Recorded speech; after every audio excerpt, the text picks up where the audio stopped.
I was wondering if you could walk us through that measurement of value. Who does that evaluation of whether or not something is valuable sprint over sprint? Okay. Well, first of all, it's a good idea to recognize that in the Scrum framework, the measurement of value really is only one person's job. You see, Scrum divides responsibilities into three pieces. There's the product owner, there are the developers, and then the Scrum Master. Now, the product owner's job is to maximize the value of the work of the team. Okay? The product owner is the one responsible for value. Now, you can't maximize something unless you can measure it. Because if you can't measure what you're trying to maximize, you have no idea whether what you're doing is making it better or worse. You have to be able to put a yardstick up against it. Now, there are 4 ways that you can increase value. The most common way is revenue.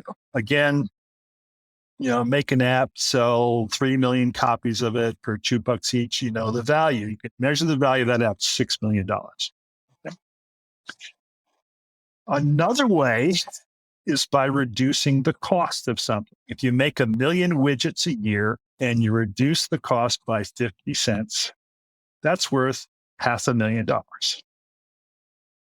Easy, no brainer, no yardstick really required. I mean, that's how that works. Okay. The third way is by reducing risk. Now, that's something I did when I was a CIO.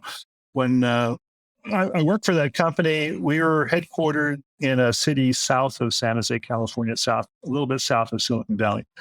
And we had a data center there, and we were connected to the outside world through a fiber cable that went up to the main office in San Jose, California. And then once a year, some idiot with a backhoe between us and San Jose would dig up that fiber cable and break the connection and put us out of business for a day. And we usually did around $1 million a day. So what's the cost of that risk? Once a year, $1 million hit, $1 million a year. Yeah.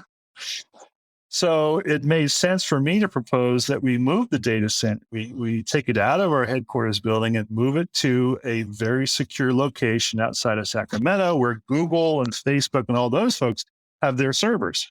So if you reduce risk, $1 million a year risk, cut it down. That's value, easy to value. Okay.